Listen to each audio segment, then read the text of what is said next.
प्रश्न है।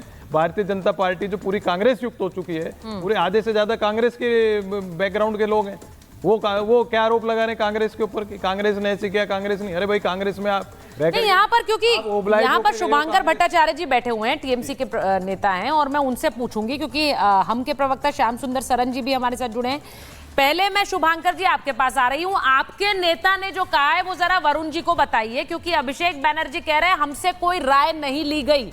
जब उन्होंने के सुरेश के नाम पर ऐलान किया, उन्होंने बतौर उम्मीदवार अपना पर्चा भरा, तो आपके नेता उस पर ऐतराज जता रहे हैं।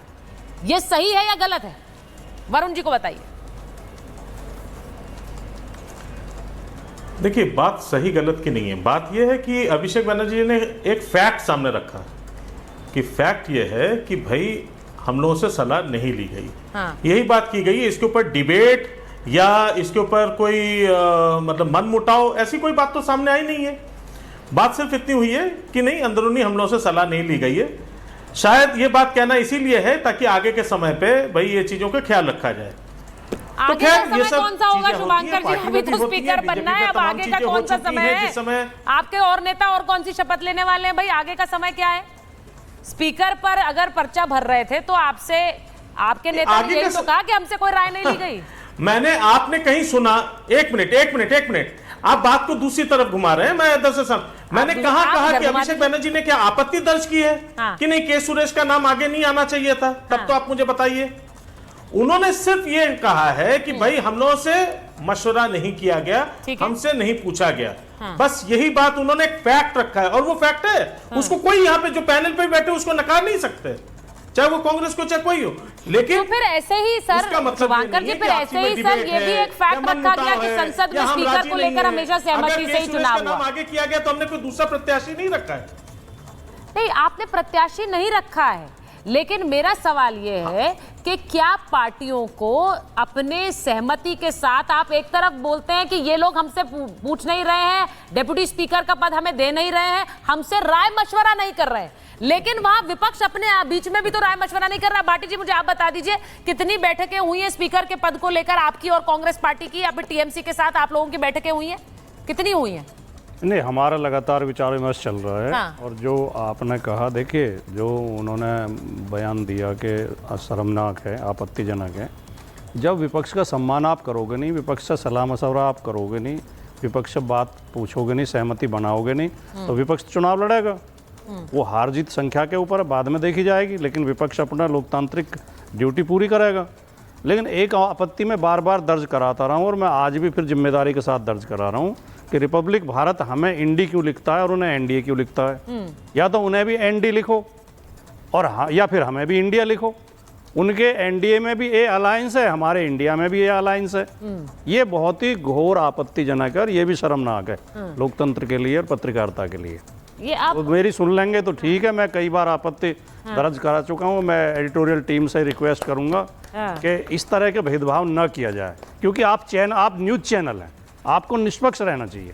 अगर मैं देखिए भाटी जी, आपने ये सवाल कई बार उठाया, मैंने भी इसका कई बार जवाब दिया, ये डिबेट वैसे किसी और मुद्दे पर, लेकिन फिर एक बार आपका जवाब दे देती हूँ। तो अभी मैं देख रहा हूँ नहीं लगातार, देखो देखिए आपके घर पर सुनिए अगर मैं आपने ऊपर स्क्रीन पर लिख दूंगी इंडिया पर सवाल, तो वो मेरे लिए गलत होगा सर। मैं अपने देश पर सवाल नहीं उठा सकती, क्योंकि इंडिया मेरे लिए मेरा देश है, अपमान कर रहे हैं, मेरे लिए मेरा देश है। तो आपने अपना नाम रख लिया, लेकिन मैं तो इंडिया पर सवाल नहीं लिख सकती हूँ। मैं लिख नहीं पाऊंगी सर, मुझे माफ कर दीजिए इसके लिए। मैं नहीं लिख पाऊंगी कि इंडिया पर सवाल, मैं नहीं लिख पाऊंगी। इसलिए INDA।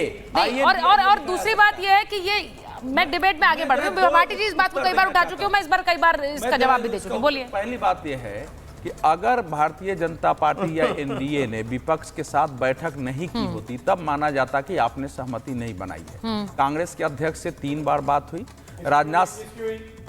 राजनाथ सिंह ने कहा नहीं सुनिए, सदन का नेता कौन है? सुनिए ना, सदन का नेता कौन है? तो एक व्यक्ति को डिप्यूट किया गया। सुनिए, एक व्यक्ति को नेता नरेंद्र मोदी एक व्यक्ति को डिप्यूट किया कि आप अध्यक्ष के चुनाव के लिए ये बात करेंगे। राजनाथ सिंह जी ने किसने कर लिया? नहीं, एक व्यक्ति को डिप्यूट किया है भाई। राजनाथ सिंह को लगाया गया है कि आप विपक्ष के बीच सहमति बनाइए, और उनके कमरे में वेणुगोपाल जी क्यों गए? करेंगे? उनके कमरे में नरेंद्र मोदी जी वेणुगोपाल क्यों जी नहीं क्यों करते? बात करने भाई? मोदी जी क्यों नहीं करते? अब उनके कमरे में वेणुगोपाल जी गए, बातचीत डेमोक्रेसी में सारी पार्टियों के नेता गए थे, सारी परंपराएं चला, सारी पार्टियों के नेता राजनाथ सिंह के कमरे में गए थे, वहीं मीटिंग हुई है, वहीं बातचीत हुई है, उन्हीं को। मोदी जी क्यों नहीं करते? ऐसा है, ऐसा है, जवाब दो इस बात का। सुने सुने सुने, मोदी जी को भाई मोदी जी भी ऐसा होगा हर चीज क्यों सेव कर रहे हो आप सदन के नेता को? प्राइम मिनिस्टर भी जा सदन के सकते हैं। नेता की ड्यूटी है सदन के लिए हर चीज अच्छा, की। ठीक है। कैसी बात कर रहे हो? मैं जो स्पष्ट कर रहा हूँ, देखिए मैं इसलिए नहीं चिल्लाऊंगा कि ये मैं नहीं, विषय गलत रखना बात चाहता हूँ, नहीं। कट जाएगा। आप सदन के भाई नेता आपने की क्या जिम्मेदारी है बताइए आप?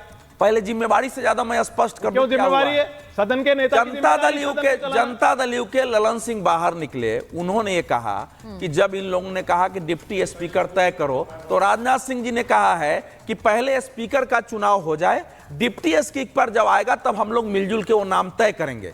उन्होंने कहा कि नहीं डिप्टी स्पीकर तय करो। ये बजाबता उन्होंने ललन सिंह ने निकलने के बाद बयान दिया। सभी पार्टी के नेता राजनाथ सिंह जी के ही कमरे में गए थे, समाजवादी पार्टी के भी गए थे, सभी पार्टी के नेता गए थे, क्योंकि पार्टी एक आदमी को लगाती है कि आप इसका काम करिए। तो ये जो जिद है, और दूसरा सुनो, ध्यान रखो, कर्नाटक में कांग्रेस की सरकार है, स्पीकर मैं उसी पर आ रही हूं।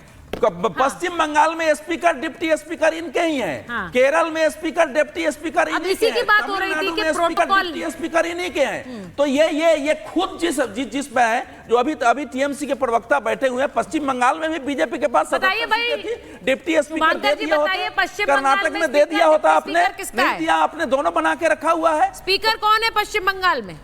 डेप्यूटी स्पीकर कौन सी पार्टी के आते हैं शुभांकर जी? नहीं, मैं एक मिनट, मैं एक बात आपसे पूछ लूं, अगर उस हिसाब से आप चलेंगे तो फिर तो मैं गुजरात में पूछूंगा, क्योंकि आपने तो प्रेसिडेंट ही वैसे सेट कर रखा है। सेट करिए ना प्रेसिडेंट ऐसा, तब तो आप उंगली उठा सकेंगे।